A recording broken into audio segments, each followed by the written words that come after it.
Sunny Hostin, known for her bold opinions on The View, is now at the heart of a scandal that's shaking her world. But it's not her usual fiery commentary.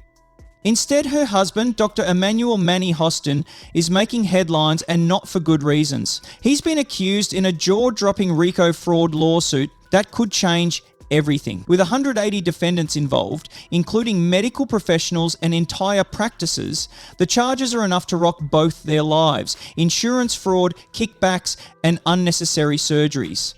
But here's the real question. Why is Sunny staying silent? Is she standing by her husband?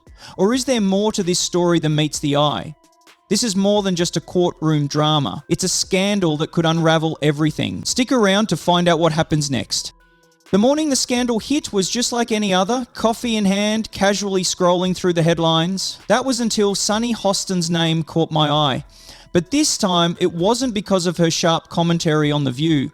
No, this time it was her husband, Dr. Emmanuel Manny Hostin, who was in the spotlight, and not for anything good. Dr. Hostin, an orthopedic surgeon, and his practice, Hostin Orthopedics and Sports Medicine, was suddenly facing serious accusations that could completely disrupt both his career and Sunny's. The charges: insurance fraud, illegal kickbacks, and involvement in a massive Rico lawsuit that includes a staggering 180 defendants. That's not just a typical case. That's a full-blown ensemble cast of people tangled in a major legal battle. Before we dive into the shocking details, make sure to like and subscribe so you stay up to date on the latest breaking stories like this one. Now let's break down what exactly the RICO Act is, especially for those who might not be familiar with the legal jargon. The Racketeer Influenced and Corrupt Organizations Act, or RICO, was originally created to tackle organized crime. Think mobsters, gangsters, and all sorts of shady dealings. But in this case, the criminals aren't mobsters, they're doctors, surgeons, and entire medical practices. Suddenly, what seemed like a typical legal case has turned into a twisted courtroom drama, mixing the cutthroat world of organized crime with the seemingly respectable world of healthcare.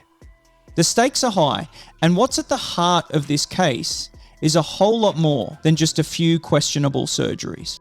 The lawsuit takes things a step further, claiming that Dr. Hostin and others were involved in a scheme to manipulate the healthcare system for financial gain. The allegations suggest that kickbacks were exchanged for performing surgeries that weren't necessary, and then billing insurance companies for services that might not have even been provided. Patients were undergoing operations, insurance companies were left to foot the bill, and behind closed doors, money was changing hands, as if it were a high-stakes poker game. Now here's where things really get interesting. The lawsuit specifically accuses Dr. Hostin of receiving financial incentives or kickbacks for recommending and performing arthroscopic surgeries. These are procedures that typically involve inserting a small camera and instruments into joints to diagnose or treat issues. In many cases, these surgeries are minimally invasive and necessary. However, the lawsuit claims that some of these surgeries were not medically required at all, raising serious doubts. Were these patients genuinely in need of these procedures, or was Dr. Hostin just looking to cash in on unnecessary surgeries? If these allegations hold any weight, it would mean a healthcare system so corrupt it's like something out of a soap opera.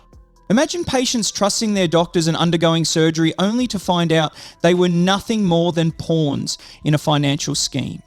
This betrayal hits home in the most painful way possible, both emotionally and financially. On one side of the courtroom stands the American Transit Insurance Company, or ADIC, the plaintiff in this case. ADIC, which primarily provides insurance to taxi drivers and other transportation workers, is accusing Dr. Hostin and his colleagues of defrauding them out of millions. Their claim is that they were billed for surgeries that weren't necessary, or in some cases, may not have even happened at all. Imagine paying for a steak at a restaurant, but instead, you're served tofu, completely unexpected and infuriating. That's the kind of betrayal these insurance companies are claiming. It's a shocking and infuriating scenario for anyone involved. However, it's important to keep in mind that insurance companies, like ADIC, aren't exactly known for their flawless reputation either. They've long been criticised for denying legitimate claims, underpaying doctors, and using every trick to avoid paying out what they owe.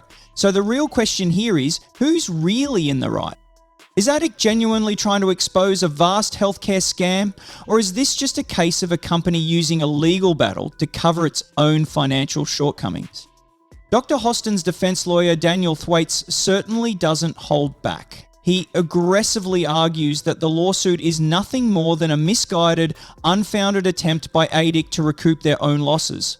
Thwaites strongly believes that Addick is using the case as a desperate move to save a struggling company, dragging innocent parties into the mess along the way. The defense is leaning heavily into portraying Addick as the real villain here. Why? It's a classic move to deflect attention from their client by attacking the accuser's motives and credibility. It's a classic he who is without sin defense, and it's sure to stir up even more drama as the case unfolds. As Dr. Hostin faces legal heat, his wife Sunny Hostin has notably remained silent on the matter. Known for her outspoken presence as a co-host on The View, where she regularly tackles controversial issues with no hesitation, her sudden quietness in this situation stands out like a sore thumb. Normally, she's the one sparking debates and voicing strong opinions, but now her silence is almost as loud as the case itself. This absence raises many questions. Is Sunny standing by her husband, quietly offering support behind the scenes? Or is she distancing herself from the mess, protecting her public image and career? Some speculate that she's waiting for legal advice, possibly from her own attorneys, to decide how to handle her public stance. Her decision to stay out of the conversation only fuels the rumour mill, with some believing that she's protecting her own reputation, while others think she's staying silent to avoid becoming a target in the growing media storm. No matter the reasoning, her quietness is noticeable and adds another layer of intrigue to the unfolding drama. It's not just about Dr. Hostin anymore. He's just one name among a staggering 180 defendants named in the lawsuit, a list that includes other doctors, medical practices, and even hospitals. The scope of the lawsuit suggests a network so large, it's hard to believe it could go unnoticed for as long as it allegedly has. If the allegations are accurate, this could be one of the largest medical fraud scandals in recent history. The lawsuit claims that a group of medical professionals conspired to exploit gaps in the healthcare system, reaping millions of dollars in profits while patients and insurance companies bore the consequences. The implications of this case could shake the medical industry to its core and reveal just how deeply corruption may run within healthcare. This case is starting to feel like a heist movie, except instead of robbing banks, these criminals are after insurance premiums. At its core, this isn't just about one doctor or a single lawsuit. It's about the trust we place in the healthcare system itself. When profit comes before patient care, it chips away at the very foundation of the system, eroding the confidence people have when they walk into a doctor's office. Imagine being a patient, going to a trusted doctor for help, only to realise you've been caught in a web of fraud. And while the allegations against Dr. Hostin are serious, it's a wake-up call for insurance companies too. If Addick is simply using this lawsuit to cover up its own financial struggles, it raises even more questions about the motivations behind the entire case. This situation is messy to say the least, and it will take a lot to untangle it all. While Dr. Hostin hasn't been proven guilty yet, the courtroom drama is sure to be one for the books. With both sides digging in their heels, we can expect a full-scale battle where no punches will be pulled. For now, all we can do is wait and watch, sifting through the facts and fiction, trying to make sense of it all. Regardless of the outcome, this case has already shed light on some uncomfortable truths about the way the healthcare and insurance industries operate. What's your take on this? Is Dr. Hostin guilty of these serious crimes? Or is this all an attempt to tear down a prominent figure? And as for Sunny's silence, what does it really mean? Let us know your thoughts in the comments. And let's not forget about Addick. Are they playing the victim? Or are they just trying to cover up their own financial mess? The saga is far from over, and as the drama unfolds, we'll all be watching, waiting for the next twist in this courtroom thriller. If you found this video interesting, make sure to hit that like button, subscribe, and ring the bell so you don't miss any updates on this evolving story.